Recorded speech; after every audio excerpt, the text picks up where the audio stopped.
Hi, Nige back here again, and today we've got another inbox for you, and we're going to be looking at Hasegawa's F-22 Raptor Mobius 1. So this is saying it's from the Ace Combat 7 Scales Unknown. Now, I've actually played this game on PlayStation. It's an okay game, it's an alright game. But this is the first time I've seen this Raptor. So yeah, it's I don't know too many actually in 140th, which this is. There's no doubt there's some out there, but I just don't know which ones they are, if I'm honest. So we're going to open it up and we're going to have a look. So I'll put you on overhead and we'll get cracking. So starting with the instructions, you got a little bit of a write-up in Japanese, I would assume, and then a little bit in English. Before then we open it up, we've got the bits about how it goes together.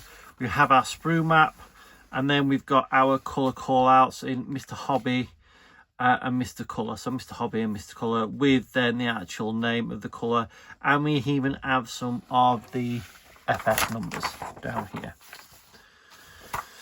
So starting off, quite busy instructions, if I'm honest. We start off with the cockpit as per normal with an aircraft. This is no different. We've got the cockpit tub, we've got the seat going together, and you can see we've got little arrows that goes into different ways and what have you. Then we've got the instrument panel. We've got parts that we need to neatly remove the gate. So it's on about taking off the, I'm just making sure what it was all about, but it's on about cutting it off the sprue. We've then got the main weapons bay with this aircraft, because this has got an internal weapons bay to help with the stealth technology. We've then got a sub weapons bay. Both these then go into the lower half of the fuselage. We've then got the nose gear bay. Until we look at it, I don't know what sort of details in there. We've then got some bulkheads going in.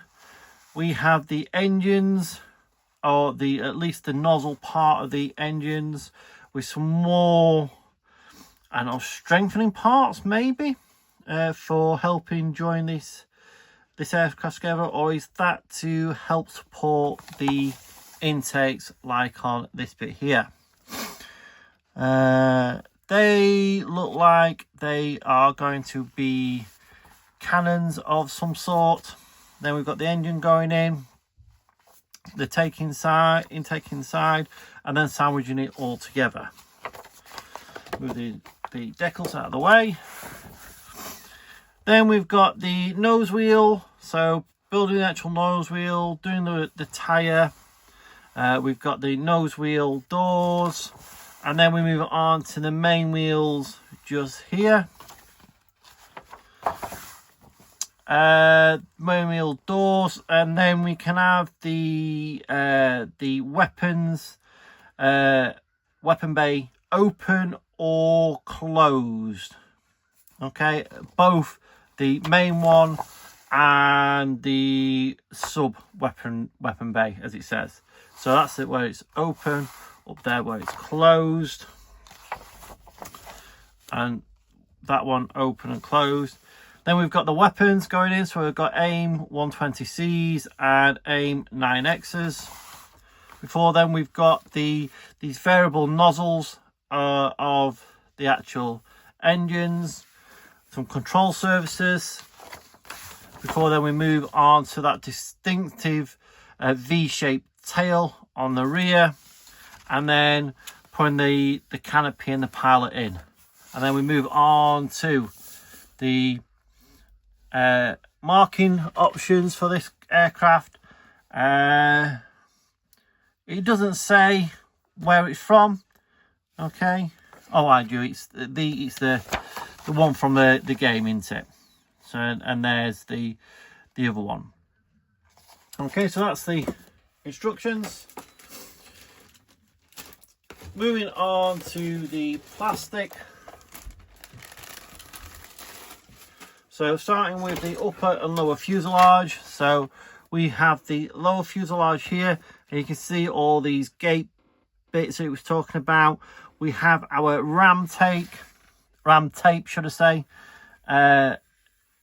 molded on, and to be fair, that's actually really pronounced. It's not really going to be that pronounced. We've got some injection pin marks to get rid of just there. Some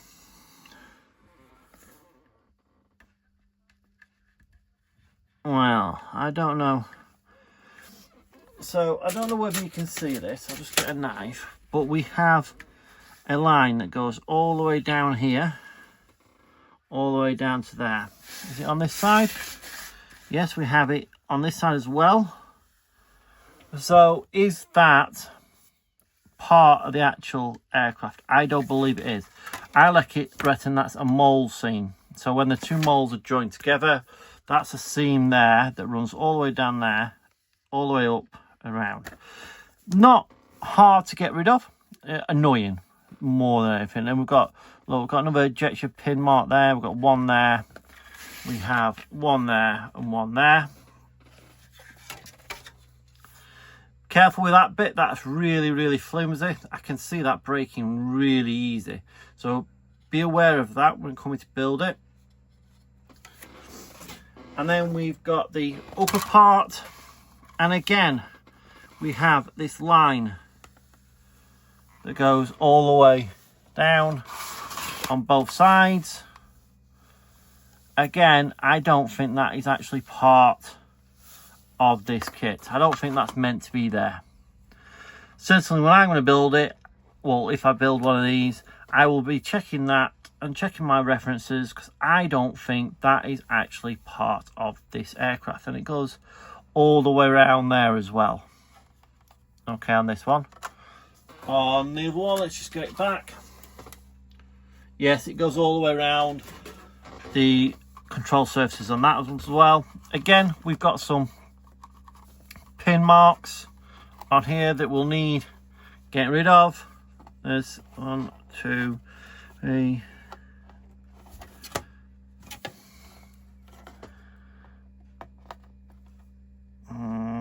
Okay, so 1 there, 2, 3, 4, 5, 6, 7 pin marks on the upper part to get rid of, as well as that seam lamb. Okay,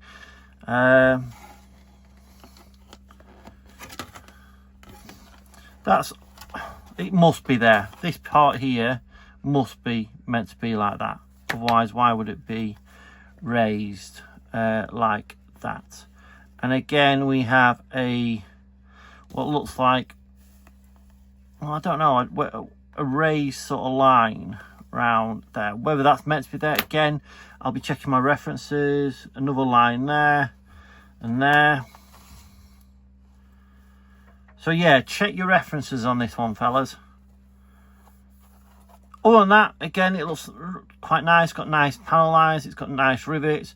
The ram take, again, it's a little bit more pronounced, but I think that's the main issue with a lot of these aircraft that have this on there. Again, is that line that goes down there, is that meant to be a panel line? If so, it's not great because it's a raised one. I would have thought it'd be recessed. So yeah, there's little things that need having a look at and addressing with this kit so far. Next up, we have another bag, and this one's got all the other parts of it. So we have 2 sprues that are identical, so we'll only have a look at one of these. This one has all different pieces. So we've got some fans for the engine, some wheels, the nozzles, parts, some of those like strengthening bulkheads in here. We have the tail. Maybe that line is meant to be there, because again, they've got another line that goes around this one on both sides, and it's raised. That's really weird. I would have expected that to, if it is meant to be a panel line, make it recessed. I mean, it might be raised on the real aircraft. I doubt it, because that's actually quite a pronounced one. Anyway, that's there. We then got some of the, like I said, the engine nozzles that go up and down. Part of the weapons, you've got to add the fins on. Some parts of the undercarriage, maybe. A pylon just there. Raised rivets across the board.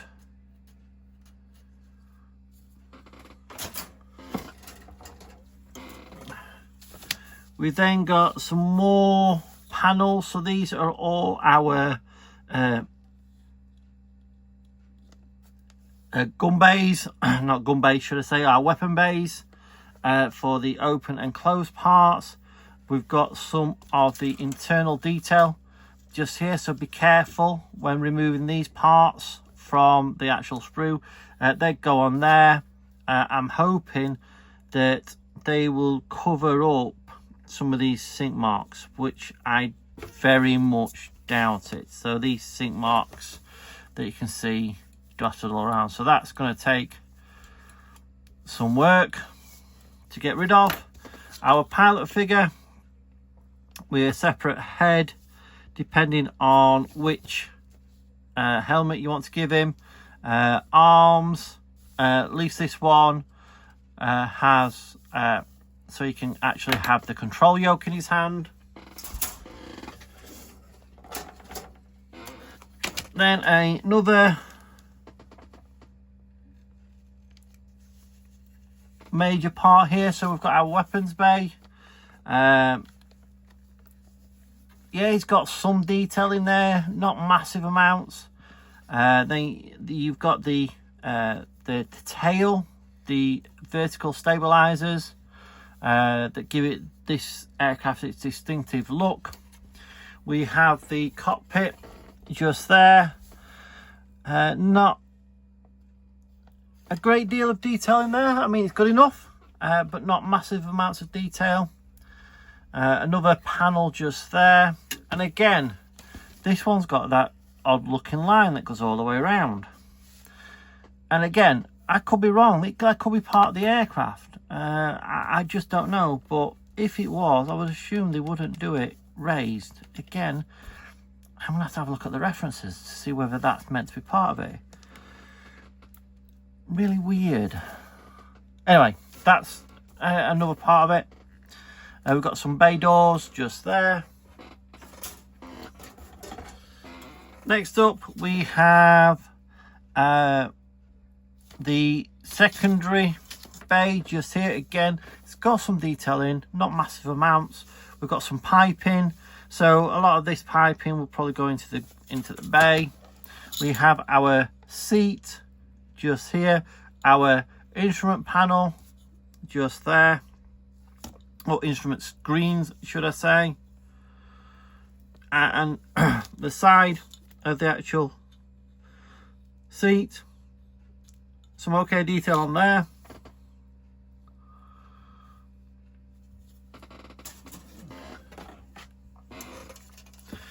The last grey sprue looks like it's wheelbase. Over here we've got this big bulkhead, and we've got these massive intakes. Okay, again, some of the control surfaces, again with that raised line. It must be, it's everywhere, so it must be part of the actual aircraft. Some detail, very soft detail I must admit, on the inside of these intakes, and some detail in the wheel wells and on the bulkheads just there. I'm only opening the clear part because you get two canopies in this, so you get a smoked version and you get the clear version. This one's been scratched. I'm not so keen that it's only got one gate on it, but it's relatively clear. It looks okay to me. Nothing to write home about. And that brings us on to the decals. These decals look nicely printed, but I can actually feel that they are rather thick, and we don't even get any harnesses for the seats, so you can't, you have to find some harnesses if you want to model this without the pilot in there. But the decals look really nice, not much carrier film, and yeah, it's okay, I suppose. So that's Hasegawa's F-22 Raptor, the video game Ace Combat 7 Skies Unknown's version. A mixed bag really. I expected more with being a Hasegawa kit. Now, like I said, that line that goes all the way around everything, it could be there on the real aircraft. Now, if it's there on the real aircraft, is it raised on the real aircraft, or is it recessed, or is there nothing there? That's the question, and I don't know enough about this aircraft to be able to answer that. I'll have to do some research. Now, if that's not meant to be there, you know, it's not hard to get rid of, but if it is meant to be there, surely it would have been better recessed so you could put a panel line washer as opposed to raised, and trying to get that lined up all round the aircraft. It could be that's just where the demarcation is between the paint. Looking at the picture now, not that side, this one, if you can just see around the aircraft where there are two different tones. Okay, there's two different colour tones. Now, again, is that an actual line, or is it just where the two demarcation is for the colour? I know some model manufacturers put a line on propeller tips to demarcate where the yellow, you know, highlighted bit goes. But why put it all the way around this aircraft if it's not meant to be there? I'm a modeler. I can model a demarcation line. I can do that myself. Anyhow, I might just be, you know, being a little bit too harsh. I don't know. But I think I just expected more. It's Hasegawa at the end of the day. Hasegawa were and are meant to be some of the best kit manufacturers out there. So they've been a bit half-hearted with this, but that's just my opinion. You know, it probably build up to a fantastic looking F-22, and like I said, I don't know any of this scale out there at the moment. There's probably going to be a hobby boss or a trumpeter or whatever. I don't know. I honestly don't know. But it should look impressive with all that taping done and what have you. Though I'd be tempted to try and look at maybe sanding that down, because I think it's a little bit pronounced. But again, that's just my opinion. Anyway, that's it from me, and I'll see you on the next one. Bye for now.